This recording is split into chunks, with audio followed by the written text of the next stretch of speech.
Lideramos el camino de la opinión pública y buscamos que la cultura del debate alcance consensos y soluciones a los problemas de nuestro país.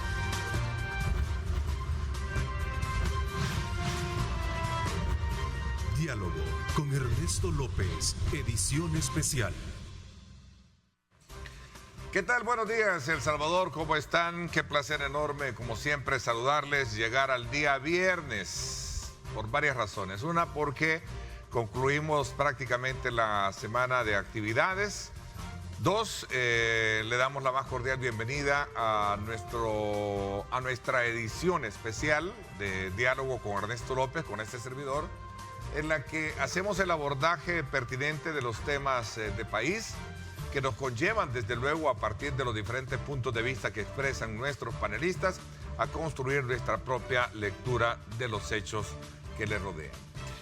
Creo que es importante también destacar un hecho relevante más allá del menester, de la cual tomamos como punto de referencia en nuestra mesa para los análisis, el partido de nuestra selección el día de ayer en el Estadio Cucatlán al enfrentarse a los Estados Unidos, y que desde luego nos dejó un resultado que a lo mejor no queríamos, pero en términos, digamos, de puntos pues, favorables, pues al final no ganamos, no perdimos, pero sí hubo una expresión de amor, sacrificio y de entrega y de buen fútbol, como algunos especialistas lo han dicho, ¿verdad? Que la selección nacional demostró bastante liderazgo, dominio en la cancha, que la llevó desde luego a tener muchas, pero muchas jugadas que de alguna manera no se veían en el pasado, pero se ha visto el avance que se ha tenido en esa materia. Estados Unidos también es un equipo de mucho respeto, ¿verdad? Con jugadores que han estado en ligas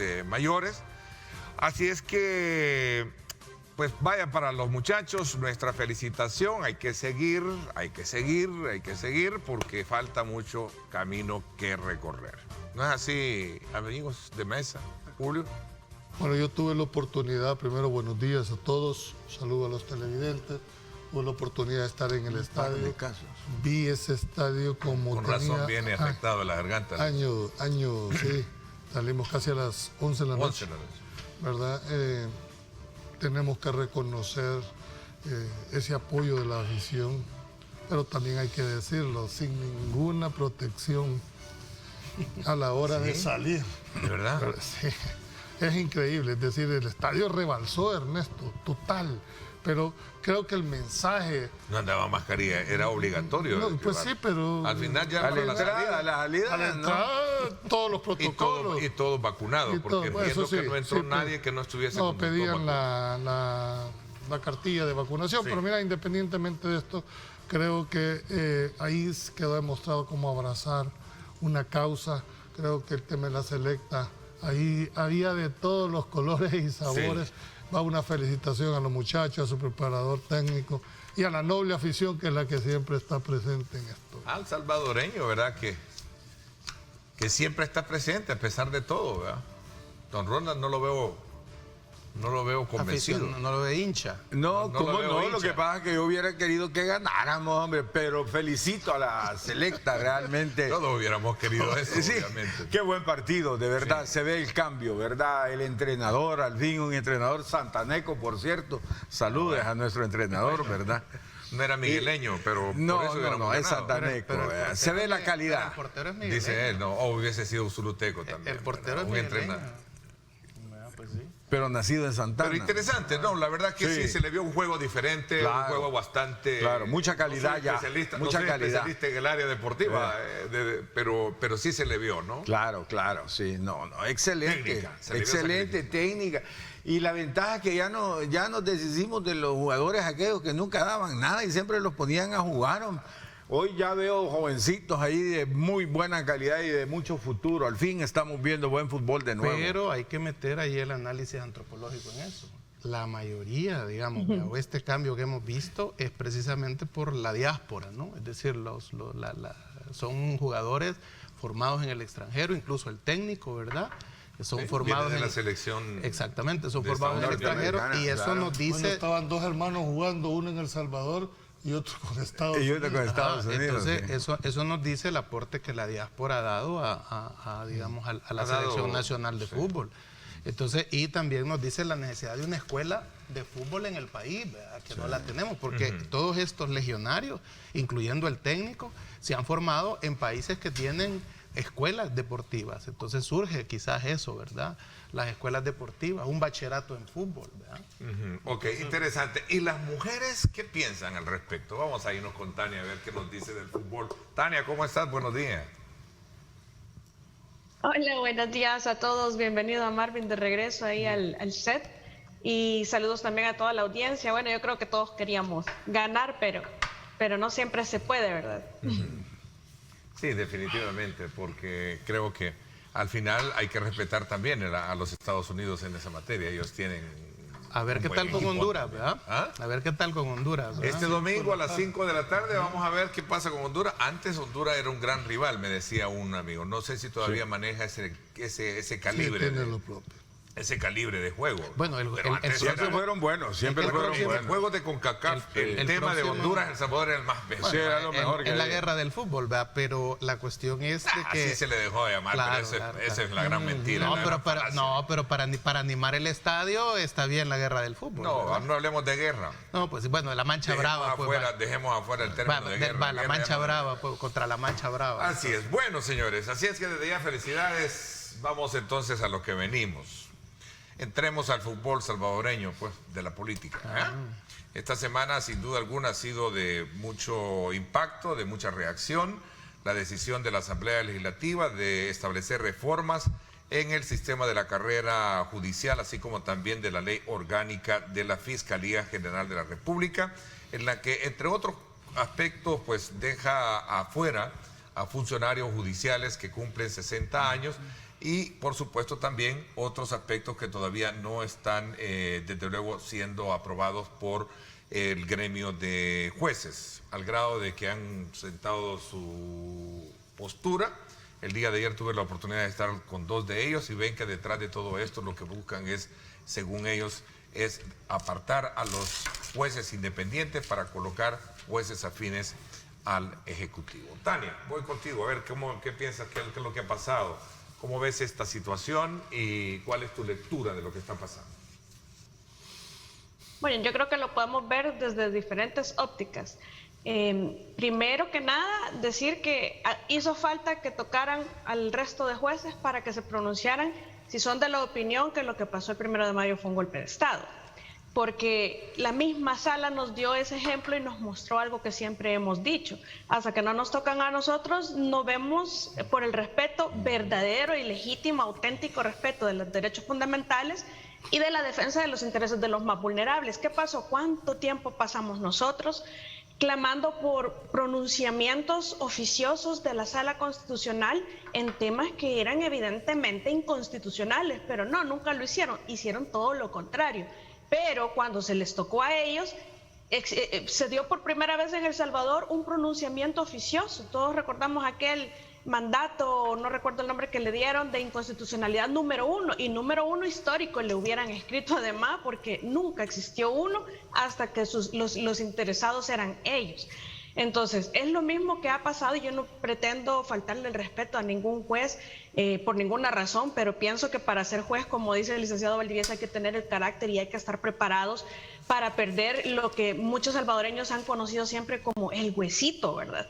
Porque en realidad hay bastantes que en realidad lo que cuidan es eso antes que la misma independencia judicial, antes que el mismo respeto y garantía, de garantías y derechos fundamentales de las personas, de los derechos de las partes, no llegan a trabajar. Es decir, siempre el egoísmo típico, no solamente en El Salvador, esto pasa en el mundo entero, pero ahora hay pronunciamientos fuertes, pues porque se les tocó a algunos, pero incluso dentro del mismo gremio, Ernesto, y a toda la población, dentro del mismo gremio de jueces, vamos a ver que están divididos. Quizás no se han pronunciado todos, pero claramente habrán unos que van a ser beneficiados con esta reforma, que están satisfechos pero que tienen temor a decirlo por lo que está sucediendo con el resto de jueces, y es que hay muchos jueces muy preparados que no tienen la oportunidad que han tenido otros, que los han puesto de dedo, que los han puesto por conveniencias políticas, que los han puesto por repartos de cuotas, Todos sabemos en el gremio de abogados que en el Consejo Nacional de la Judicatura van las ternas, o iban las, no sé cómo funciona ahora, pero las ternas iban, el que iba a quedar y los de relleno. Ya todos saben que era el lobbying el que hacía en realidad el mandato, quién era el que ofrecía más o ser más obediente, ser más sumiso. Esto es histórico en El Salvador. Y al final ya se sabía quién iba a quedar de esa terna de propuestas. Entonces, al final, eso es lo que ha pasado para el nombramiento de jueces. Para el nombramiento de magistrados sabemos que es la misma situación. Y recordemos que los concejales del Consejo Nacional de la Judicatura, que son los que proponen estas ternas para elección de jueces, pues son electos también de segundo grado por los diputados. Entonces la historia es un sistema. A mí me parece que esto es como el desmontaje de un status quo en donde los beneficiados han sido siempre unos pocos. Yo realmente me solidarizo con las personas que están quedando fuera con la reforma, porque tengo personas a las que bastante aprecio y admiración como jueces, muy poquitos, pero los hay realmente. Y entonces estas personas que están quedando fuera, pero hay otra oportunidad para otros que nunca han tenido la oportunidad, tienen mucha preparación. Y pienso que lo que en realidad está mal hecho y que tiene que darse la oportunidad es de una salida ordenada, porque estas personas no tienen su pensión ya. Recordemos también que hay un gran porcentaje que me gustaría a mí como salvadoreña conocer y que la población conozca, de jueces y juezas que están pensionados cobrando su salario. Y a veces son en el mismo hogar, juez y jueza, la pareja, y están llevando a su hogar cuatro salarios. Yo estoy consciente que es una pensión, que es un derecho, pero es injusto. Entonces, sí me parece que se hace justicia social los cambios siempre son duros, siempre van a afectar, pero creo que son necesarios. Definitivamente, como abogada litigante, yo he vivido toda esta discriminación, toda esta selectividad, todo este favoritismo, toda esta injusticia, y yo creo que la sociedad lo va a celebrar al final.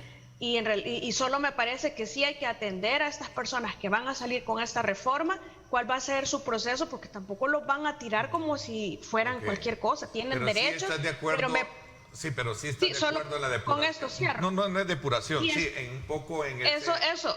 Es que en realidad la retórica de los diputados es la que daña el objetivo de la reforma, porque la retórica es arriba de 60 corruptos, abajo de 60 no corruptos. ¿Qué van a hacer con los que están abajo de 60, que todos sabemos en El Salvador también que hay un alto nivel de corrupción, es decir, no es por edad, es discriminación? Entonces, lo que sí me parece es que la reforma es en atención a situaciones y derechos laborales, no de organización de la Corte, y por eso es que la Asamblea ha entrado a legislar. No es un tema exclusivo, como lo establece la sentencia en la 16 por la ley de probidad, porque no es de organización. Excelente, tenemos más tiempo para seguir debatiendo estos elementos. A ver, la mesa, el resto, don Ronald.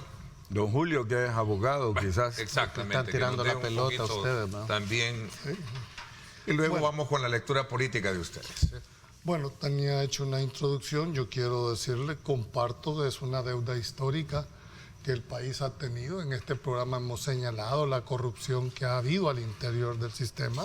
Nadie ha negado que existe, ¿verdad? Es más, Julio, te voy a traer a recuerdo, perdón que te interrumpa, desde 2014, informes de derechos humanos, informes del Departamento de Estado de los Estados Unidos, ha cuestionado siempre y ha sacado, mal evaluado al sistema judicial salvadoreño y lo ha calificado directamente de corrupto.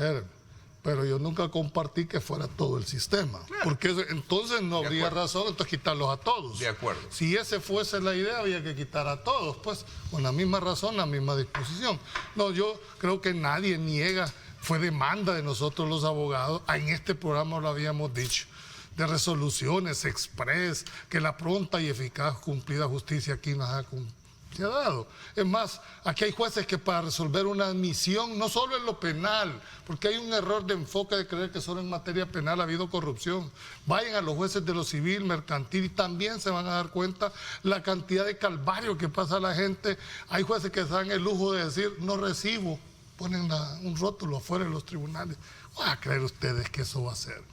Pero eso es una realidad, pero no la forma.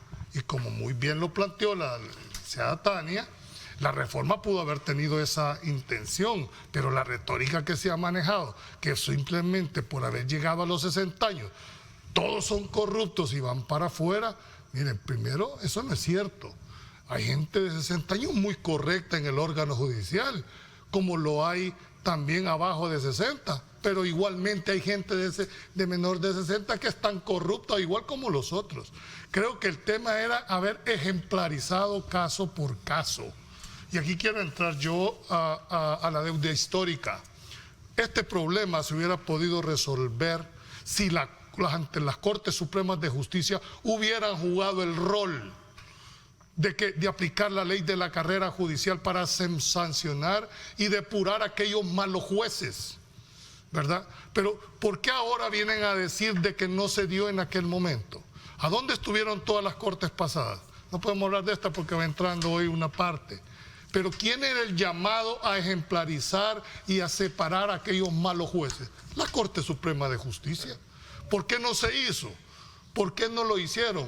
Porque siempre hubo un compadrazgo que protegía determinadas situaciones. Entonces, ¿qué pasó? Les hicieron la plana. Otro órgano vino y les dijo para afuera, con un nivel de injusticia por el método y la forma que... Entonces, esto no lo podemos obviar, ahí está. Ahora la gran pregunta, ¿qué se va a hacer? ¿Qué viene después de esto? En mi criterio, creo que pueden pasar 4 cosas, Ernesto. Primero, que esa ley la veta el presidente. Lo veo difícil, pero es una posibilidad que puede existir. O la observe. Sí, cualquiera de los dos. 2, que los jueces no acaten esa decisión bajo la facultad del artículo 235, que es el deber de no aplicación. Esa es una... Y el 56 de la ley de la carrera judicial. Tercera situación que pudiese dar es el recurso de inconstitucionalidad pidiendo una medida cautelar que sería suspender la entrada en vigencia del decreto. Y 4, que la Corte Suprema de Justicia declarara la no aplicabilidad en un momento determinado de aplicar. Sí, ni los recibieron, creo, ayer. No lo recibieron. Ni los recibieron. Sí, pero La policía les echa. Sí. No, yo lo que estoy haciendo es un planteamiento del deber ser. Claro. Ya la realidad es otra cosa, como yo digo, apaguen la luz, pues porque aquí no hay nada que hacer entonces. Yo siento que todavía vivimos en un estado, quiero creer que vivimos en un estado de derecho. Y eso implica derechos y obligaciones. A mí sí me llamó, y con esto quiero cerrar, la posición de los jueces que tuviste el día de ayer, porque mandó un mensaje muy claro, es decir, nosotros nos debimos de haber pronunciado el 1 de mayo, dijeron ustedes. Pero como no nos tocaron a nosotros, no nos importó, ¿verdad? Ahora que les tocaron, hoy sí, saltaron hacia arriba. lo reconoció ayer. Lo reconoció. Y que me parece un juez correcto, me parece un juez muy sano en la forma de hacerlo. Yo no lo conozco, pero yo miraba al doctor Durán la forma y la frustración con lo que él estaba haciendo un planteamiento. Entonces, el hecho, nadie discute el desecho que tiene el sistema judicial. ¿Cuántas veces hemos dicho en este programa y planteamos ahora? La forma, la retórica con la que han manejado es la que está dañando el proyecto de la intencionalidad que pudo haber tenido la Asamblea Legislativa, porque la argumentación de que por decir todos los de 60 son corruptos y van para afuera, creo que... Y termino con esto. Me pregunto, ¿y cuál es la diferencia con los magistrados de corte? ¿Por qué esa discriminación? Correcto. ¿Que acaso los de la Corte Suprema de Justicia no pueden haber arriba de 60 años? Entonces, ahí es donde uno dice, o todos aquí, o todos centenados, o todos legítimos. Entonces, esa igualdad es la que yo cuestiono en el fondo de toda esta reforma. Bueno, vamos al análisis político. ¿Qué piensan? Vamos a ver. Por orden de edad, primero. Bueno, no vaya que agarren aquí también y te jubilen de diálogo. Esa es una cobardía. Por orden de edad. Vamos a ver, miren, yo por eso quería que hablaran los abogados primero, para ver si lo que se había hecho era legal, si era constitucional, si era correcto. Pero vi discursos que se me fueron por otro lado. No, espérame. Si ese es el punto, te lo tengo que decir con toda la claridad. ¿Es constitucional lo que se hizo? No, todas las actuaciones que hace la Asamblea Legislativa gozan de una presunción de legalidad o de constitucionalidad. Nadie que hace... Presunción, claro, a mí te prueba el contrario, pues. Pero esa es una máxima que lo sabemos. Ahora, ¿qué ¿tenían iniciativa de ley los diputados para hacer esto? Es otra discusión que tienen mira lo que dice Nelson García, ¿ves? Que digan por qué los magistrados que tienen la misma condición de la edad y que van a cesar al publicarse el diario oficial no los van a quitar. Y eso se está refiriendo a los de la Corte. Sí, correcto. Si es que es parte de esto. La esencia es la... Corte plena, ¿va? La Corte plena, se refiere a los... Bueno, pero ¿es constitucional o es inconstitucional? Independientemente de esto, espérame, para contestar tu pregunta. Hoy tienen una presunción que no comparte a este servidor. El fondo, porque en mi criterio sí creo que tienen exclusividad. Otros dirán que no, ¿verdad? Pero es el hecho de que tengamos... El principio de la independencia de los tiene la legalidad hasta este momento, mientras no sea declarada inconstitucional esa norma. Mira. Sigue surtiendo. Así, digan lo que tenga que decir. ¿A Tania le estaba haciendo la pregunta también como abogada o solo a Julio? No, a los dos, claro, por supuesto, porque pero yo como sí me abogados referí. tienen que defender la legalidad y la Constitución. O sea, aquí todos estamos claros de que el sistema judicial ha sido un sistema podrido en este país. Yo lo he mencionado siempre aquí, en este foro y en otros. Pero eso, a que me vengan a decir a mí que esta ley es una depuración judicial, no es cierto. Esta es una purga judicial. Están purgando a los mayores de 60 años con falacias, con mentiras. El hecho de llegar a 60 años no me dice que una persona es corrupta. El hecho de llegar a 60 años no me dice que una persona es incompetente, y menos para los jueces. Y cuando yo vuelvo y veo las grandes sociedades democráticas del mundo, los jueces son vitalicios. Desde la época de la antigua Grecia, ¿qué decían los sabios?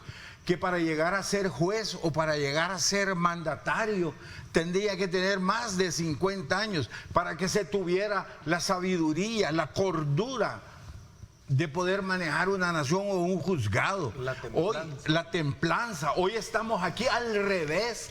Hoy calificamos. Eso es violatorio a los derechos humanos de estos jueces. Esta es una cuestión inaudita la que ha pasado en este país. Solo recuerdo las purgas de Stalin o las de Adolf Hitler o las más recientes de Venezuela. No se vale, yo creo que hay que defender esta situación con valentía. Por eso quisiera ver a los abogados que, como ustedes lo han dicho aquí, se han acobardado todo este tiempo atrás. Lo que dijo el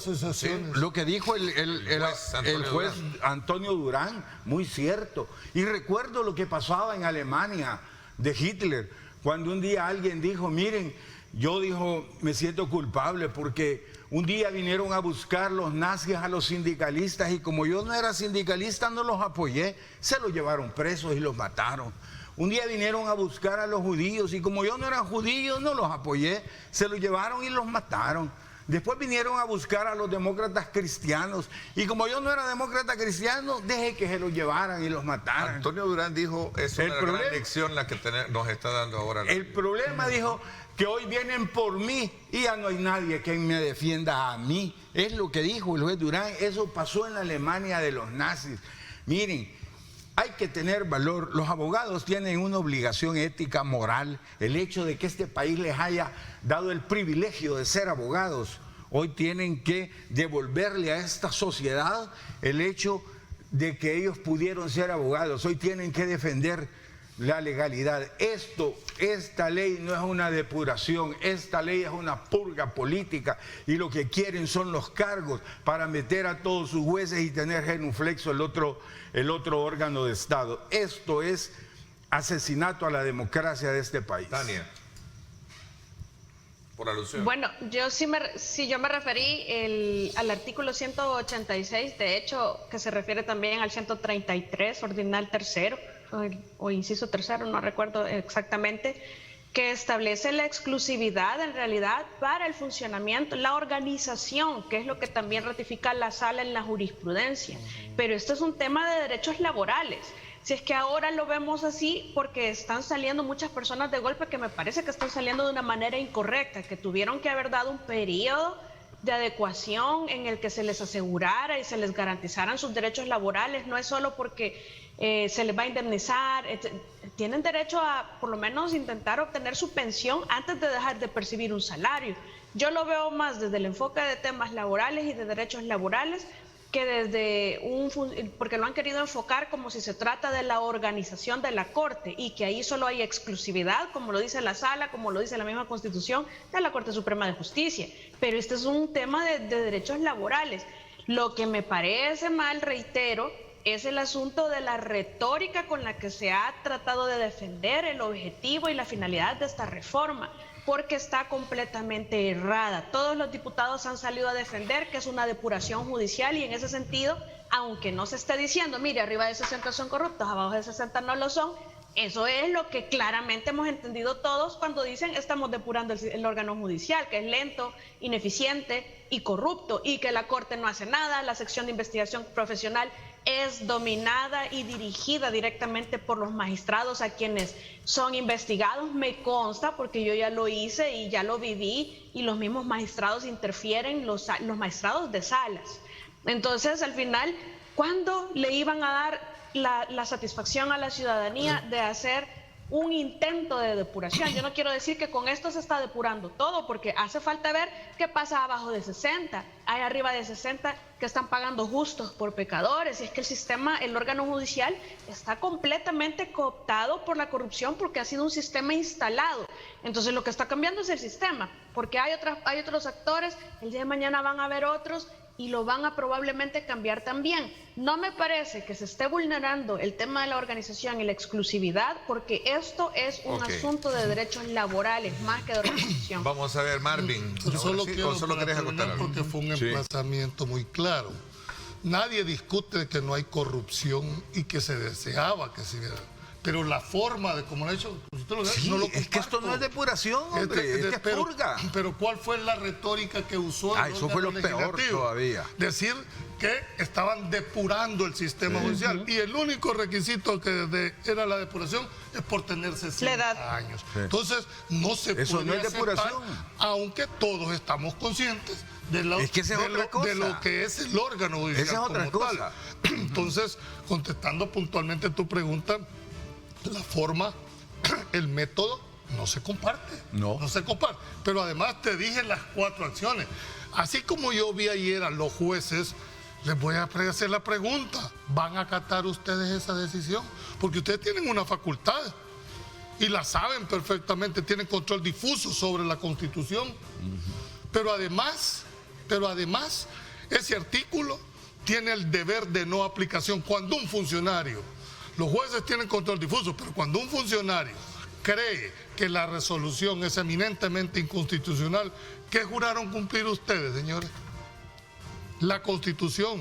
Y la Constitución les dice que nadie puede ser privado de ningún derecho sin antes haber sido oído y vencido. Bueno, si ustedes que son jueces no van a poder resolver su propia defensa, ¿y qué nos espera entonces a todos los demás en este país?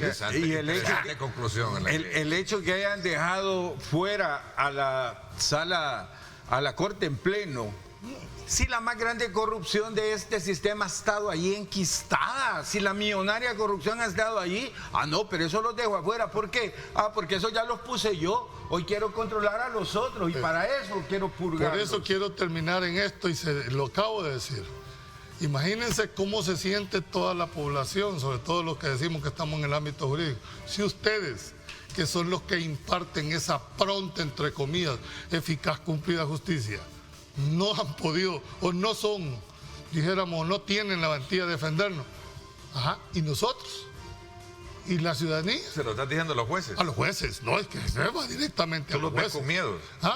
No, yo no sé si es por miedo, porque habría que estar en los zapatos de ellos, pero ustedes son jueces. Yo he sostenido en este programa que para ser jueces necesitan 2 cosas nada más: tener una capacidad de análisis y un talante y un criterio para sostener sus decisiones a costa de lo que venga. Esa es decisión de cada uno de ustedes. Los ves sometidos entonces. Hoy sí ya los viste sometidos porque al final lo terminaron reconociendo. Bueno, él dijo ayer que lo nos dijo. tocaron. Sí, pero Sí, esta es una lección que nos está dando la vida, dijo. Aquí está sometido todo el país. No, en el caso de en particular, lo digo. El sistema... Pues te doy la palabra porque yo sé que tú te vas a encender, pero claro. igual, al debate porque me están pidiendo pausa, 7, 1 minuto. Buscamos hacer una lectura desde los diferentes puntos de vista de este tema, ¿verdad? Este es un programa de opinión periodística, insisto, participe, aliméntenos con su comentario, evite las difamaciones, los insultos y, por supuesto, desmerecer el que el otro no piense igual que yo. Así es que vamos a, de alguna manera, a recoger todos esos elementos. Escríbanos. Nuestro buen amigo Paul Steiner nos escribe y dice: en ningún momento se ha dicho que los de 60 son corruptos. Era necesario establecer un mecanismo de salida para darle la oportunidad de espacio para que la Corte en pleno pueda comenzar la renovación y la depuración que por muchos años, dice, se ha pedido en este país. Pero ¿de quién era la responsabilidad de depurar? No, pero eso de que la dice el señor Corte. Steiner no es cierto también. Yo no sé por qué lo leen.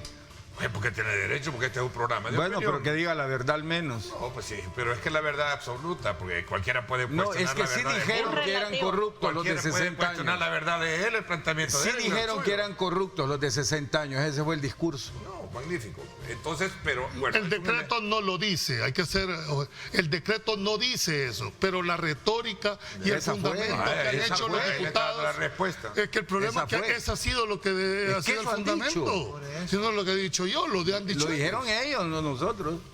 Ahí está, parte de la discusión. Vámonos a la pausa y regresamos con más. Alcanza lo que creías imposible. No le pongas límites a tu motor. Ponle Tecron. Texaco con Tecron. Libera tu potencial. Vámonos entonces a conocer cómo está el tráfico a esta hora de la mañana. Recuerde, a partir de las 10 de la mañana, las autoridades de obras públicas han dicho que en este sector de Los Chorros van a haber ciertas restricciones en cuanto al carril por continuar con el estudio de factibilidad que tendrá el viaducto. Así es que desde ya esperamos que a los que transitan por esta zona tengan a bien tomar en consideración que ese carril de subida, como decimos, desde el sector del Poliedro hacia Santa Tecla, va a tener cierta modificación por este estudio técnico que se va a hacer, ¿verdad? Así es que esperamos que eso así sea. Pero así está el tráfico hasta ahorita, fluidez normal, circulación normal de vehículos por la zona. Gracias a Texaco con Tecron, este fue el informe de tráfico. Alcanza lo que creías imposible. No le pongas límites a tu motor. Ponle Tecron. Texaco con Tecron. Libera tu potencial.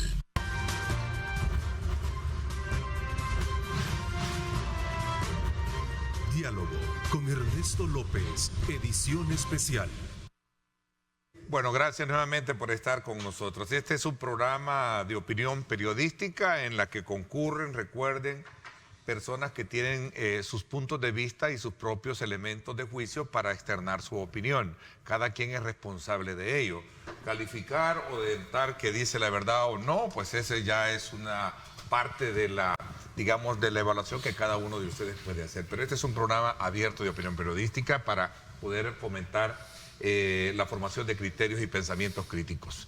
Vamos a ver, Marvin, ¿qué piensas tú? Porque te he visto, bueno, has estado un poco ausente de la parte jurídica y la parte política que planteaba don Ronald. ¿Ah? Sí, no, porque fue, pues, creo que fue interesante este primer bloque. Sí. Hemos escuchado a los abogados. Les costó aterrizar si era inconstitucional o no. Tuvo que haber la presión de Ronald para que se escuchara eso. En tu criterio. No, por eso. Pero es que hay una cuestión que hay que entenderlo así. Aquí esta semana tú tuviste al jefe de fracción de Arena también, Ronald, todos han dicho, es que no es que estamos en contra de la corrupción, no estamos en contra de la... Pues sí, es que solo falta que vengan aquí y digan que la corrupción hay que protegerla y está buena. Es que nadie va a decir que está en contra de la corrupción.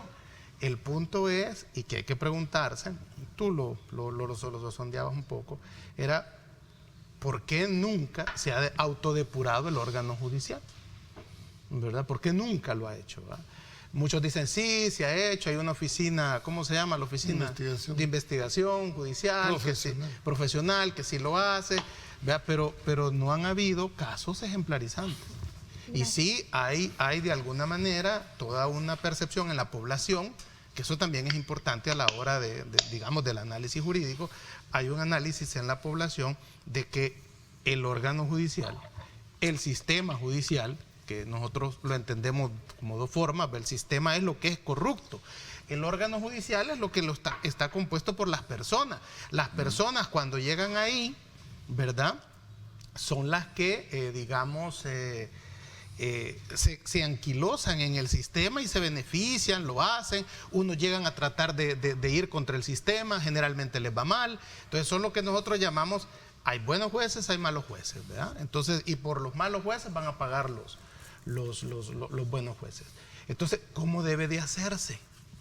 Ya la ley de la carrera judicial. ¿Por qué no la aplican? Ese es el punto. Entonces, es responsabilidad de los jueces de que no los depuren. No, ¿Quién es la responsabilidad? pero las gremiales de los jueces, los sindicatos del órgano judicial. Aquí no hay gremiales de jueces. No, bueno, pero ellos son los que salieron dando la conferencia. Usted dice que también hay de abogados, porque no se ven. Pues, o sea, es decir, ¿por qué solo te voy a dejar un paréntesis. Se agrupan solo para ver cómo consiguen elecciones. Para eso nada más. Pero no son realmente. Sí, hombre. Exacto. Entonces también, Julio, deberás de reconocerme que el gremio de abogados también tiene una cultura política corrupta. O sea, es que mira lo que pasó con el gremio médico. Se presenta un día las reformas para el Seguro Social. Inmediatamente, incluso sindicatos afines a nuevas ideas dan una conferencia de prensa y al día siguiente se retiran esas reformas. Los médicos. ¿Por qué ustedes los abogados no aprenden de los médicos a la hora de defender sus derechos? Te recuerdo la marcha blanca contra Paco Flores. Y no puedes decir que los médicos digamos, están de un lado político, pero los abogados son tan convenencieros, ¿verdad? Bueno, no todos. No todos, yo creo que no hay que generalizarlo, no podés generalizar. Hay una cultura en cualquier gremio. Hay una cultura. A nivel de gremio, tal vez. Exacto. Bueno, hay una nivel de gremio, otra cosa. Hay una cultura del abogado, ¿verdad?, que trata de que... Entonces, ¿cómo debería ser? ¿Cómo lo quieren? Pues, o sea, no se ha hecho nada. No, y lo único que te quiero decir es que ¿cómo lo queremos? De acuerdo a cómo establece la ley. ¿Y por qué no la cumplen ustedes los abogados la ley? No, es que no somos nosotros los llamados a eso. No, el abogado tiene la obligación de denunciar a un juez cuando cree que ha cometido un ilícito. ¿A quién le compete depurarlo? Pero muchos a la abogados, corte. pero Y muchos abogados ellos no lo quedaron hacen. protegidos. Fíjate. Muchos abogados no lo hacen porque van a seguir litigando, entonces no quieren echarse al juez de enemigo. Así es, también a nosotros. No quieren echarse a los empleados del juzgado de enemigos.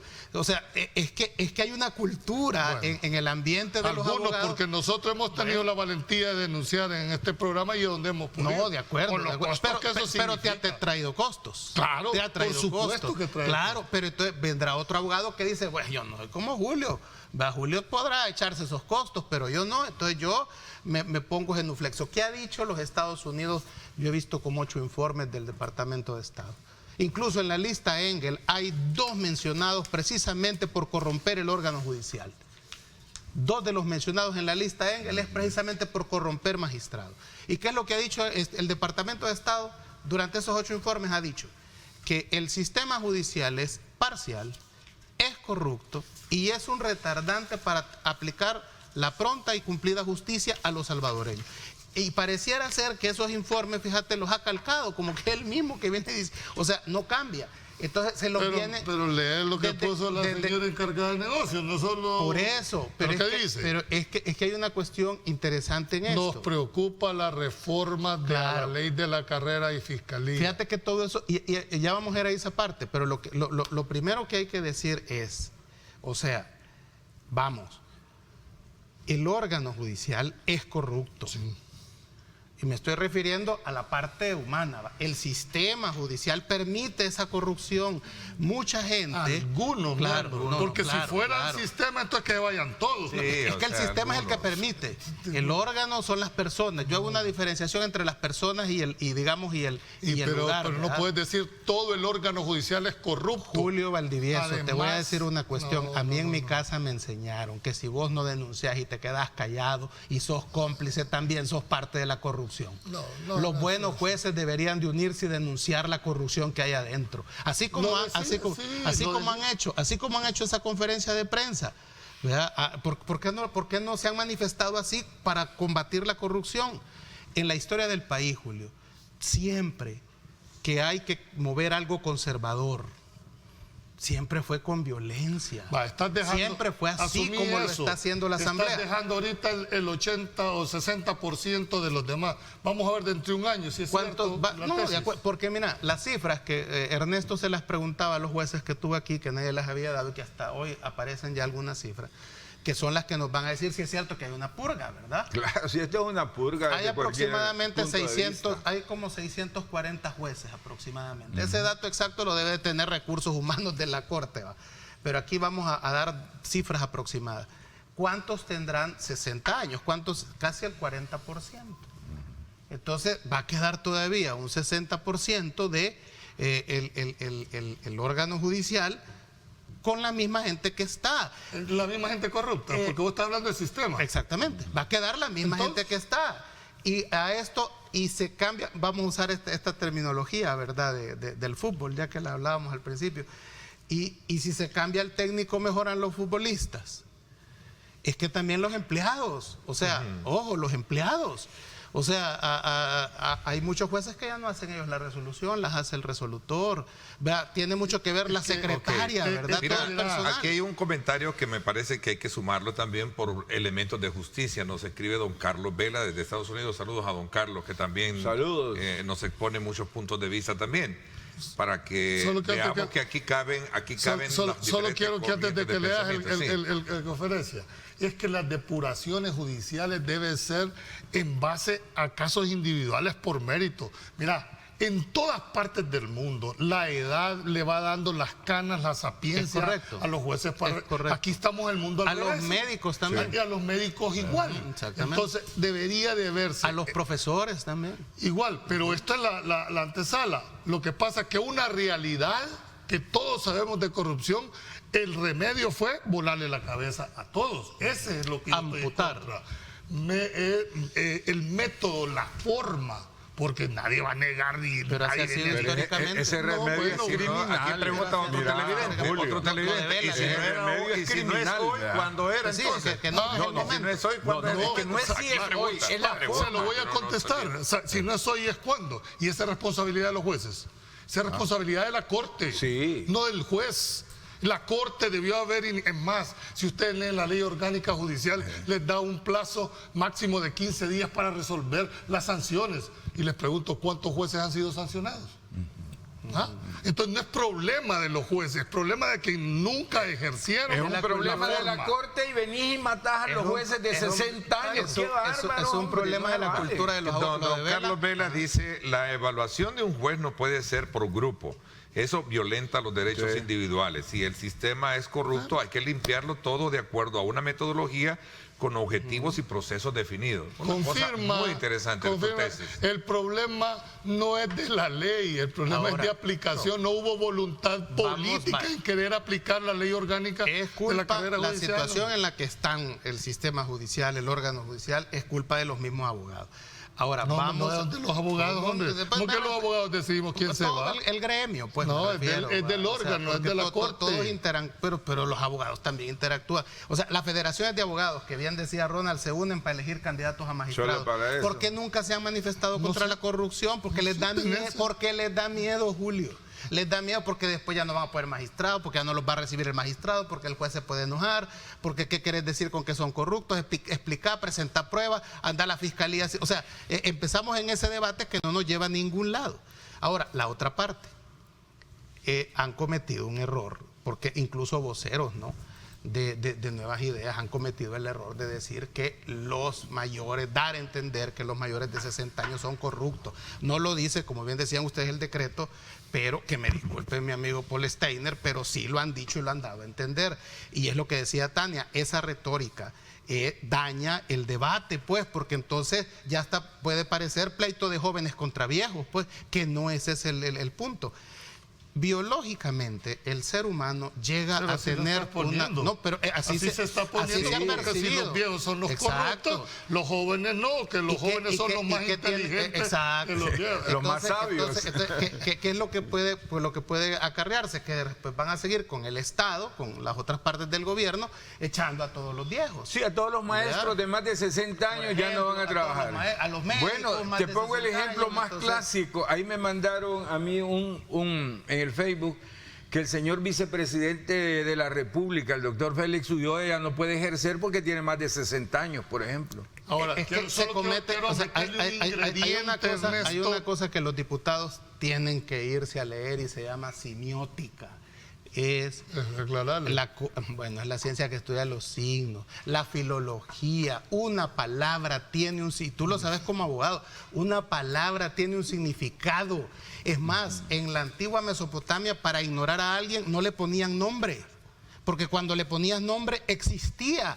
Entonces, por eso el discurso que da alguien, lo que nosotros decimos en este panel, tiene un peso porque le estamos dando carácter de verdad. Entonces, los diputados deben de entender que poner el caso de la sentencia que suspendió, no es que anuló la orden de captura de Norman Quijano, o del caso del magistrado Escalante, es estar poniendo dos casos que incluso están siendo y que nada tienen que ver con esto. Eso es una falacia. Entorpecen la reforma, es correcto. Por eso deberían de haberse ido los diputados, si querían argumentar, limpiar el sistema judicial y el órgano judicial, a leer los 8 informes, los informes de la embajada del Departamento de Estado de Estados Unidos, donde te explican, te detallan perfectamente bien cuál es el problema del órgano judicial, y en base a esos argumentos ahora, venir a los programas y decirlo. Quiero meter porque teóricamente una persona que llega a los 60 años ya está en edad de jubilarse,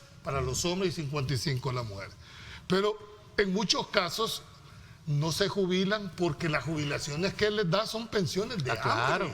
Entonces mucha gente se queda trabajando no porque les gusta y porque les va a dar al país. Hay jueces que ya se jubilaron y los han vuelto a contratar porque la pensión que les ha quedado no les alcanza, hombre. Al parecer es el 25% del salario que tienen. Todavía van a entrar a un problema muchísimo más de fondo.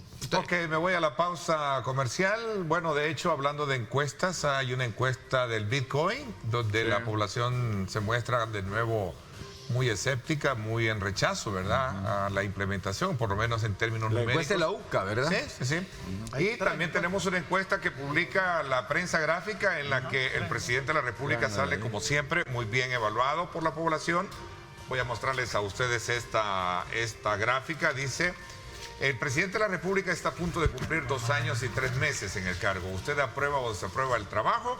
El 84.9% le da una muy buena calificación al presidente de la República, ¿verdad? Es una evaluación que saca el periódico La Prensa Gráfica, en una evaluación de la ciudadanía, donde destaca como logros que hay políticas o medidas como por ejemplo la entrega de paquetes alimenticios, el trabajo para enfrentar la pandemia, mejoras en salud, seguridad pública, entre otros aspectos o indicadores han sido bien evaluados. Ahí está, una muy buena calificación para el presidente. Vamos a la pausa y regresamos con más. Gracias a usted por estar participando. Nos interesa interactuar con ustedes. Envíenos sus comentarios. Somos un programa de opinión periodística en la que queremos conocer su participación.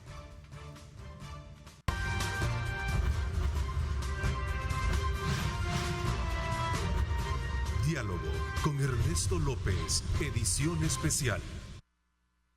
Bueno, gracias nuevamente por estar con nosotros, gracias por estar pendientes de nuestra señal. Hacía mención precisamente de esa evaluación que también en el marco del tiempo y presencia del presidente al frente del Ejecutivo, pues en la prensa gráfica también hacía una evaluación, lo ha hecho también la UCA desde el punto de vista del Bitcoin, pero también le da otra calificación.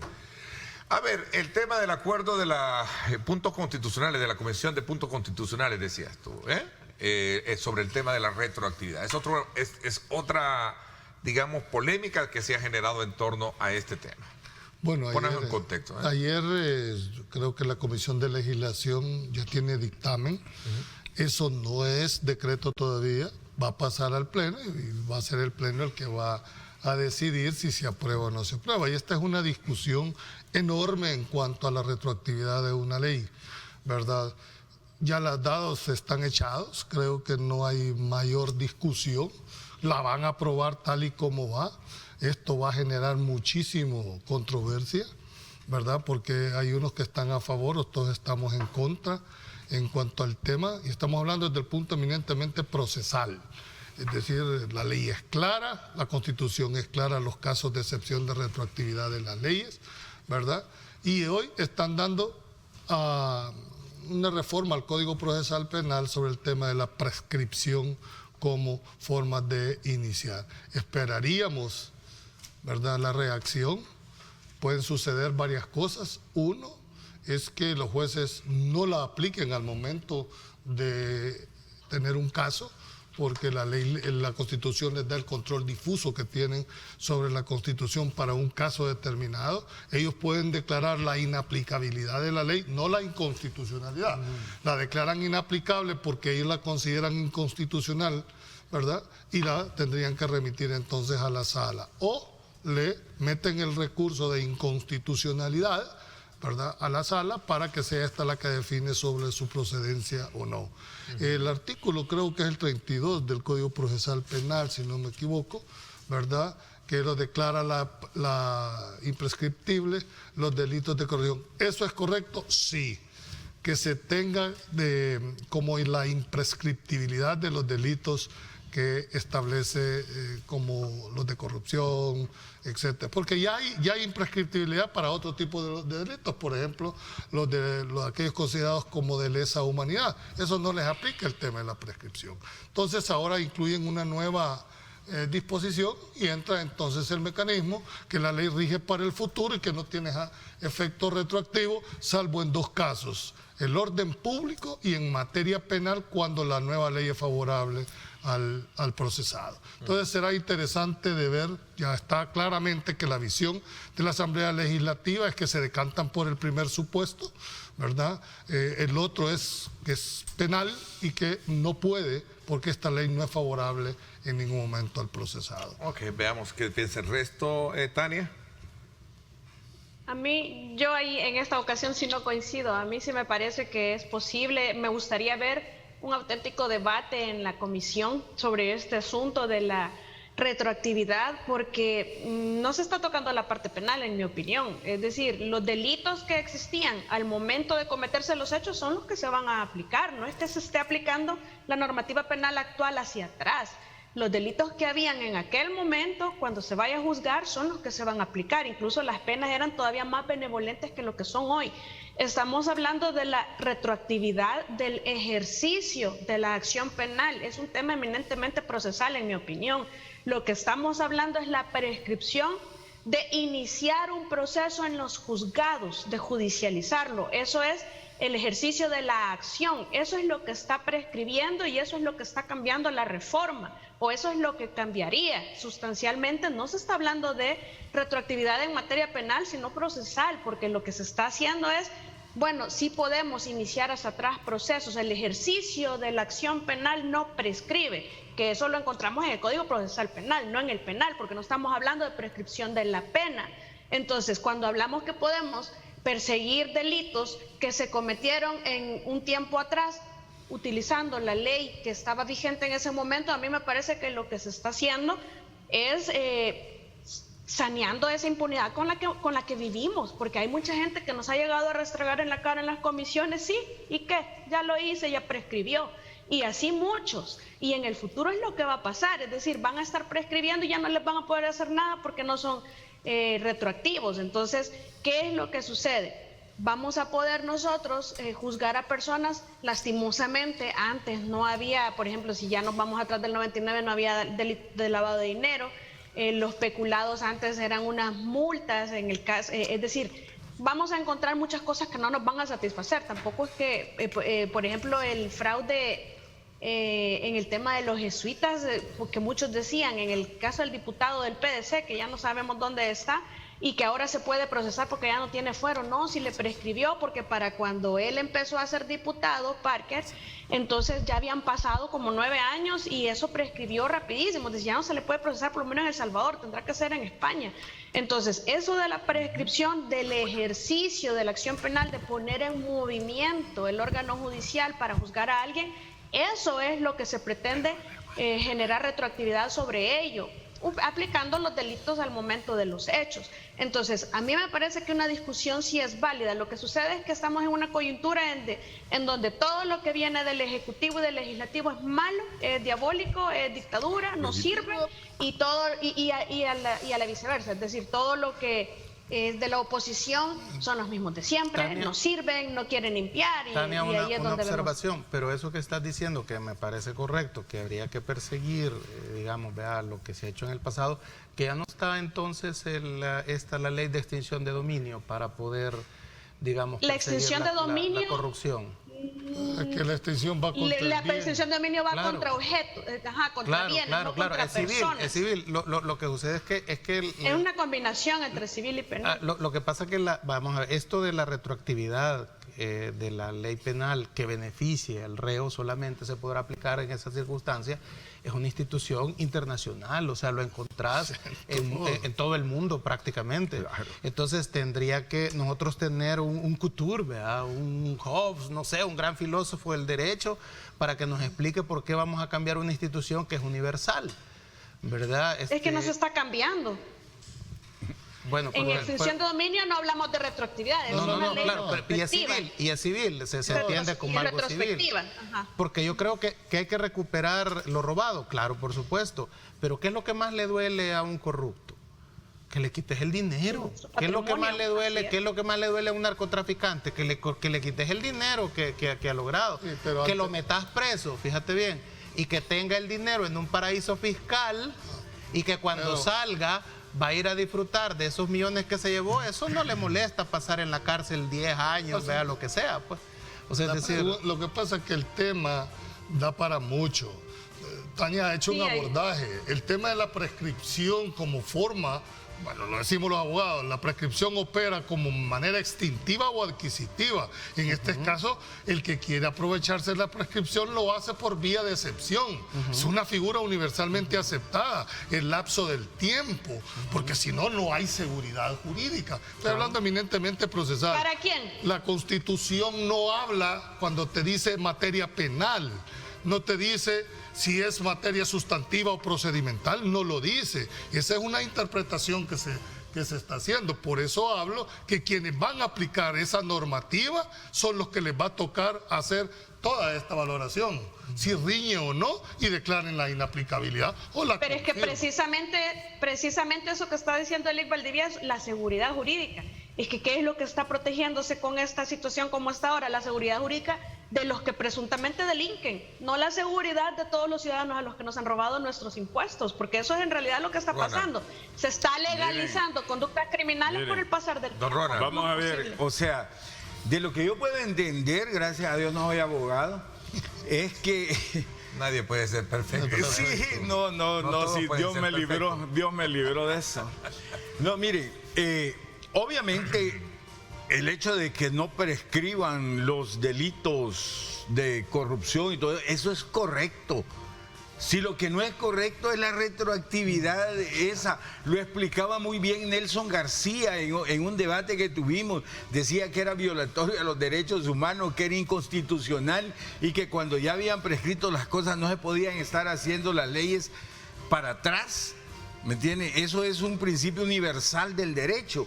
Entonces no sé por qué estamos en esta discusión cuando hay una cosa que sí es buena pero la otra no. ¿Es bueno que se le quite los 10 años? Claro que sí, que no prescriban, pero que va a ser bueno de que 50, 60 años atrás vamos a quitarle la prescriptividad a las cosas. Yo no soy abogado, pero me parece que eso no es correcto. Ok, interesante. Voy a hacer una pausa también. Hablando de la UCA, también en el tema de la encuesta de Bitcoin, le da una ponderación a la gestión del presidente Bukele.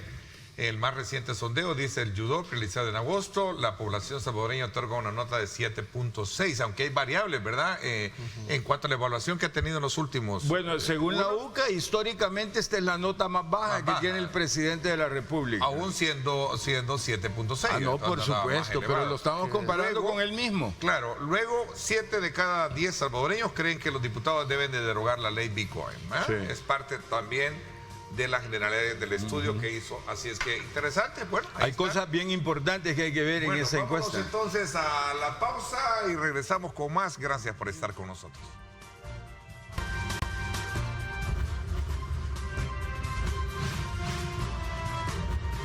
Diálogo con Ernesto López, edición especial. Bueno, gracias nuevamente por estar con nosotros, a usted que nos sintoniza. Bueno, sin duda alguna este es un tema que, como tú dices, habría que examinarse con pinzas, sobre todo cuando se trata de ver si la retroactividad es válida para quién, ¿no? Es que yo creo que va a haber un debate, bueno, debió haber habido un debate, ¿verdad? Ya creo que ya hay un dictamen, el dictamen va a ser sometido, entiendo yo, en la próxima plenaria y va a seguir el proceso de formación de ley, ¿verdad? Entonces, por lo menos hay una normativa, lo van a intentar, no lo sé. Desde luego de que se ha propuesto la reforma es porque se va a tratar de intentar. Y van a tener que seguir los mismos pasos que te he dicho. A mí me recordaba a uno de los temas y que por algo es que dentro del proceso de formación de ley, una de las etapas más importantes es la discusión. ¿Por qué razón? Porque eso enriquece en realidad que el dictamen refleja una verdadera discusión. Entonces, por lo menos aquí, no sé a quién han escuchado de las partes, ¿verdad?, para poder, dijéramos, emitir un dictamen. Y retomando lo de las encuestas, por ejemplo, en la encuesta, si te fijas, si bien el presidente aparece evaluado, digamos, se mantiene, digamos, esa popularidad, esa aceptación, sí, la Asamblea Legislativa está pasando por un escrutinio, digamos, que la gente no esté evaluando en la misma proporción a la Asamblea como al presidente. Y también en la misma encuesta, en otras encuestas hemos visto cómo, si bien es cierto, Nuevas Ideas se mantiene arriba de Arena y del FMLN. Ah, bueno, cualquiera podría mantenerse arriba de ellos. Una gran distancia, que son por ahora la competencia que hay. Sí. Que son por ahora la competencia que hay. Eso no implica que para el 2024 la percepción en la población se instale de que en la Asamblea no hay discusión de las leyes y que solo, como dice usted, son pasapapeles, ¿verdad? Claro. Entonces, en ese sentido yo creería que también el presidente, y le diría yo al presidente de la Asamblea Legislativa, a Ernesto Castro, que genere más debate dentro de los diputados para la hora de discutir las cosas. Quiero abonar algo. Quiero abonar algo a eso, Marvin. Es importante para que la gente no perciba que los diputados no están haciendo el trabajo de parlamentar. Deberían de ver las encuestas y leerlas en la Asamblea Legislativa. Más del 90, creo que como el 95% de la población exige que no se aprueben las leyes de la forma que lo están haciendo, ¿verdad? Les pide que las lean al menos, que las estudien, que las debatan y por sobre todo consulten, ¿no? El pueblo quiere saber antes de qué es lo que van a discutir. Quiere ver las leyes antes de que las aprueben. El caso clásico, lo del Bitcoin, a 4 horas después ya era una ley. Y el pueblo dice, pero a mí no me preguntaron, a mí no me lo consultaron. El 60% de la población está en contra de la Asamblea Legislativa por estas actitudes. O sea que ya los diputados ya no pueden estar diciendo, no, es que a mí el pueblo me dijo que hiciera esto, ya no es cierto. Se está cayendo ya no en es una verdad. Contradicción. Aquí se acabó eso, ¿no? La luna de miel que había entre la población y lo que era el partido de Nuevas Ideas. Porque no se puede decir que la encuesta dice que el presidente sale bien evaluado y que es correcto, pero tampoco se puede negar de que también la gente pide a la Asamblea que deroguen la ley de Bitcoin. Claro, entonces 7 de 10. No podemos decir, esto sí me gusta de la encuesta, esto es mentira de la encuesta, y tampoco evitar la contradicción en el discurso, porque para el 2024, si bien ahorita no hay partidos políticos de oposición, lo que sí ya estamos viendo es que está surgiendo una oposición ¿verdad? Ya está surgiendo. ¿Quién? No. Y es que lo que pasa es que es peligroso que no hayan partidos de oposición, sindicatos, porque te va a pasar lo de Colombia, o te va a pasar lo de Chile, o te va a pasar lo del Perú, el colapso del sistema político. Es que ¿Cuántos muertos han habido? Eso es lo que va a suceder en el 2024 si finalmente no hay partidos de oposición. Van a haber muchos candidatos no partidarios, porque lo que estás viendo ya son sindicatos. O lo que vas a tener es una convulsión social, que es lo peor. Estás viendo sindicatos, gremial, y poco a poco se está armando, digamos, un grupo de personas que se van a sentir afectados. Pero fíjate que una de las ventajas que yo he visto en el proyecto de reforma es que ahora se va a poder tener candidaturas independientes a la presidencia de la República. Es correcto. ¿Verdad? Hoy por hoy, imposible. Sí, hoy no hay forma de que una persona independiente... Pues estamos hablando en el deber ser, ¿verdad? También hay un terremoto y mueren todos. Claro. No, el tema que aquí lo que estoy haciendo es un planteamiento, es que el sistema político tiene ya las vísceras en el alambrado. O sea, un parámetro, es decir, que Arena y el Frente tienen 3 o 4, ese no es un parámetro de Nuevas Ideas tiene el reto de que no se instale en la población la percepción de que los diputados son mediocres y no sirven. Ese es el reto que tiene Nuevas Ideas, porque si no en el 2024 la gente va a pedir diputados que hablen, diputados que opinan, diputados que debatan.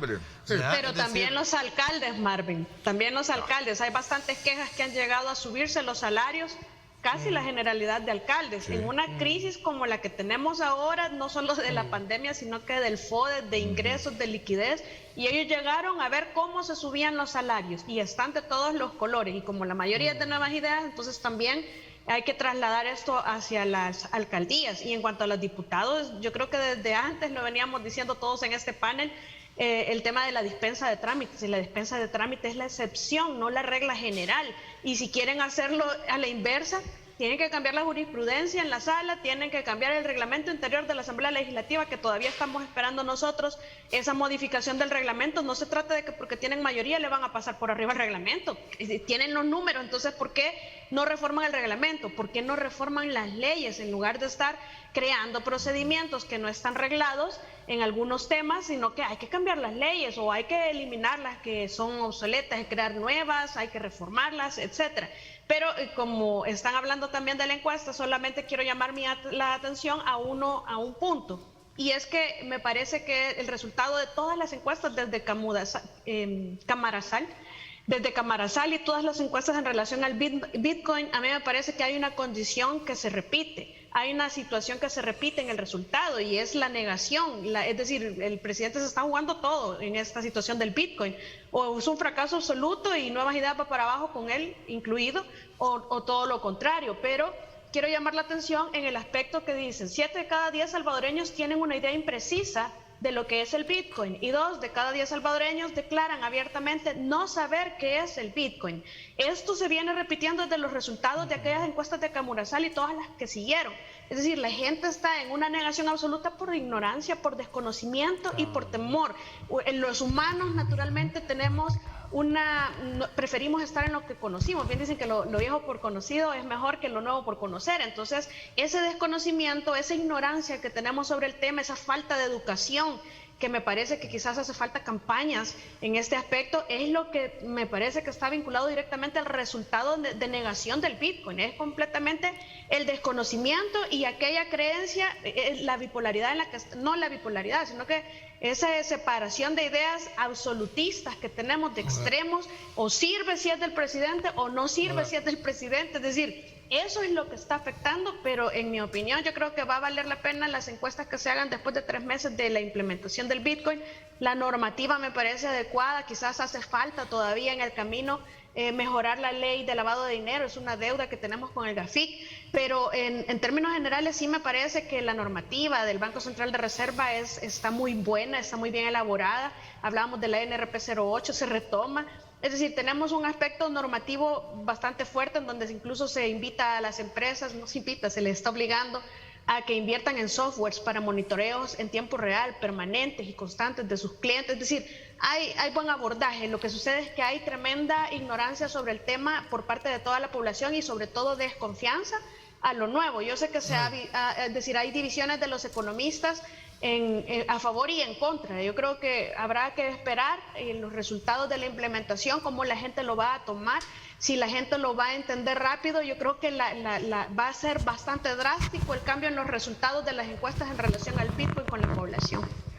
Hay que entender que esto es una herramienta. Decir que el Bitcoin nos va a sacar de la pobreza, va a aumentar el empleo, va a hacer que suba el salario mínimo, que vamos a ganar más, es muy arriesgado casarse con esa, digamos, con esa idea. Es una herramienta. Y lo que nos dice la historia es de que esto lo va a usar el 30% de la población. A lo sumo, y le va a beneficiar al 30% de la población. Al 70%, como ya lo vimos con la bancarización, que lleva 80 años en el país, y que la gente en 80 años, el 70% no se ha bancarizado, no podemos decir que toda la gente va a salir corriendo a utilizar el Bitcoin como una herramienta que va a sustituir o al dólar, o que nos va a sacar a todos de la pobreza. Eso es muy aventurado y muy arriesgado. Yo creo que una de las partes, como bien dijo, los alcaldes juegan un rol muy importante en la percepción, porque son la parte territorial, el que se supone que está más contacto con la población, Marvin. Y como muy bien lo ha planteado la licenciada Pastor, ¿verdad? Muchos han llegado a subirse los sueldos. Bueno, ¿y entonces qué cambio era este? O a claudicar, porque mira lo de Santa Tecla. Nada. No, el de Santa Tecla prometió antes de asumir que iba a ir a conseguir 1.000 millones de inversión en Europa y parece que se fue a Europa a conseguirlo. Y claudica diciendo que en un año no va a hacer obras en Santa Tecla. O sea, y que acaso no, y la gestión, pues, y la capacidad, y acaso no sabías cuando ibas a asumir ese puesto que ibas a tener esas responsabilidades. Eso lo está viendo la población. Y la gente en el 2024 va a pasar factura. Vos sabés que en eso. política la percepción es realidad. Exacto. Y al final la gente va a ver su propia realidad, por más que lo saques, por más que digas, si ella ve que no pavimentan las calles, si ella ve que no regulan los servicios, que las tasas van para arriba a cambio de nada.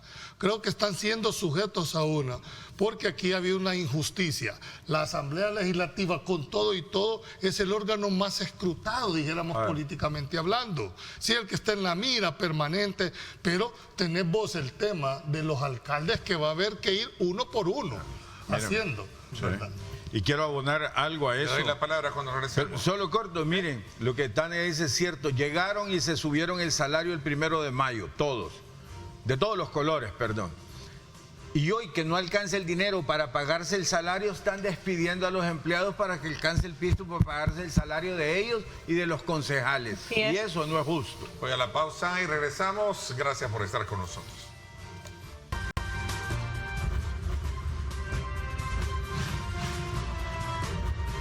Diálogo con Ernesto López, edición especial.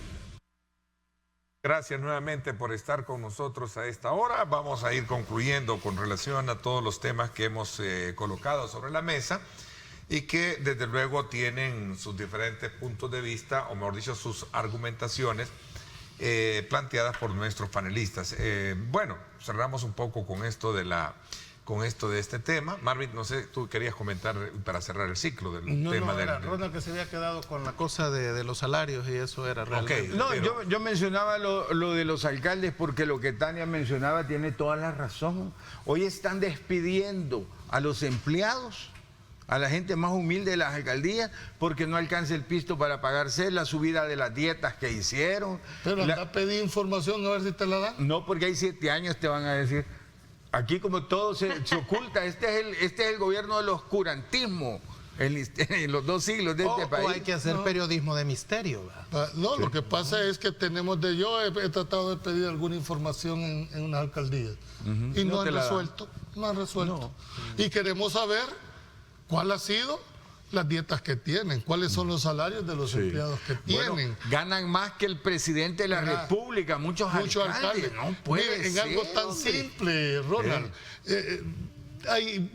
cuestiones de que de la noche a la mañana han cambiado de zonas residenciales a comerciales, que tienen un gran impacto en la ciudadanía. Hemos hablado aquí del tráfico. Vayan a ver aquí en Antiguo Cuscatlán ahorita, es un parqueo todo lo que hay ahí. Traten de pasar en las horas pico. Mire, el martes vine de Santana para acá, me tardé 4 horas y media en venir de Santana para Santa Tecla. 4 horas y media, no se vale. Bueno, ¿y aquí? Bueno, mucho carro, eso es lo que pasa. No. Más transporte público. Yo creo que hay que enviarles el mensaje a los funcionarios que el tema de la transparencia es importante, independientemente de lo que diga la ley o lo que no diga la ley. Es obligación de cada uno ser lo más transparentes posibles, porque esto le va a evitar muchos problemas en el futuro. Esto es como el tema del lavado de dinero. En la medida en la que se cuiden, en la medida 90 y pico por ciento, Tania, pide eso en la encuesta, eso que usted dice. 95% de la población pide transparencia en los gastos. Esto es problema en el futuro. Háganlo porque es un deber y háganlo porque también se van a cuidar para el futuro. Es como el lavado de dinero, porque con esto cierro. El mensaje final es que el lavado de dinero en el tema del Bitcoin, que ya va a entrar en vigencia con la poca transparencia que está habiendo en algunos lados, tienen que cuidarse porque estos son problemas en el futuro, quizás no ya, pero los van a tener en el futuro, y la Fiscalía les congela bienes y materializa bienes con el CONAP y después los va a investigar. Entonces todo depende de la debida diligencia que hagamos personalmente. Uno de los grandes errores que se tiene es que tampoco ha habido mayor claridad con respecto a la aplicabilidad de esta moneda, criptomoneda. Es decir, con que los de algunos de meridianamente estudio cuesta interpretarlo, pero ¿a quién le compete dar a conocer entonces todo? O sea, en este caso al Banco Central de Reserva. Yo creo que muchas de las cosas hay desconocimiento, otras que le tienen miedo natural a un cambio, otros desconocimientos, pero eso es obligación de dar a conocer. Lo dijimos aquí. Con pedagogía, ¿no? Sí. Lógico. O sea, sí, porque yo quiero decirte que yo vi la normativa financiera para el Banco Central y a mí me parece una cuestión muy técnica, muy bien hecha, ¿verdad? Pero de eso a que el don Juan allá en el cantón El Jute vaya a entender eso, además ni le interesa, ¿verdad? Pero a don Juan es al que hay que explicarle cómo se va a utilizar la moneda, si es que la gente va a usar, don Juan va a tener el cuidado que hay que tener cuando les paguen. La gente va a hacer lo que el presidente dijo en el último tuit en relación a esto. Yo creo que el pueblo salvadoreño va a actuar con esa sabiduría, ¿verdad?, ancestral que tiene nuestro pueblo. El presidente dijo, bueno, el que no lo quiera usar, que no lo use y que siga con su vida normal como ha venido hasta ahora. Yo creería que la mayoría de salvadoreños van a seguir usando el dólar. Creería que la mayoría de gente en el exterior va a seguir enviando las remesas como las ha estado enviando. Por lo tanto, yo creo que si nos quedamos con el 30-70... No va a pasar nada. No va a pasar nada realmente en la economía, porque como no tiene el carácter obligatorio de como lo tuvo el dólar, pues no va a haber mayor... Tampoco va a haber ninguna bonanza. Lo que pasa, tampoco va a haber ningún beneficio. Tú tienes razón, pero en derecho canónico, no sé si tú sabías esto, usted como abogado, hay una forma de aplicar la ley que dice, está vigente pero está en desuso, ¿verdad? Entonces es nuevo, tú le estás dando clases. No, es que se hace. A mí me enseñaron a leer de manera literal lo que ahí dice. Está vigente, pero está en desuso.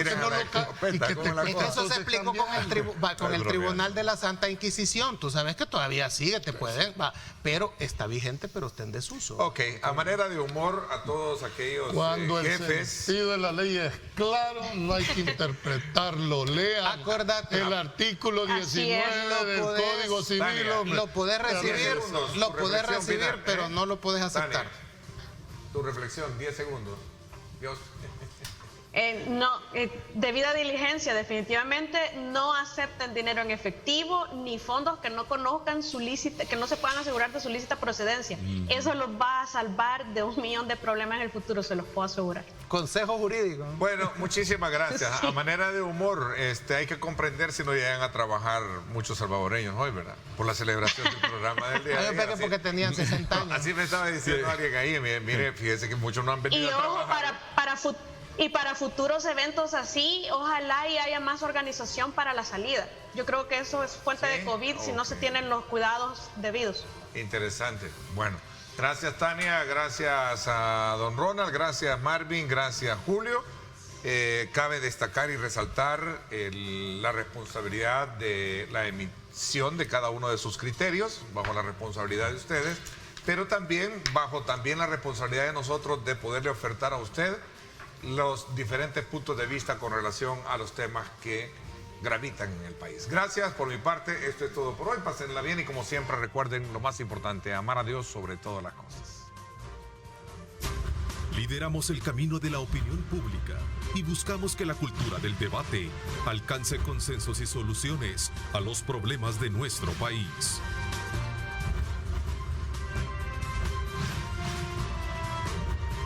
Diálogo con Ernesto López, edición especial.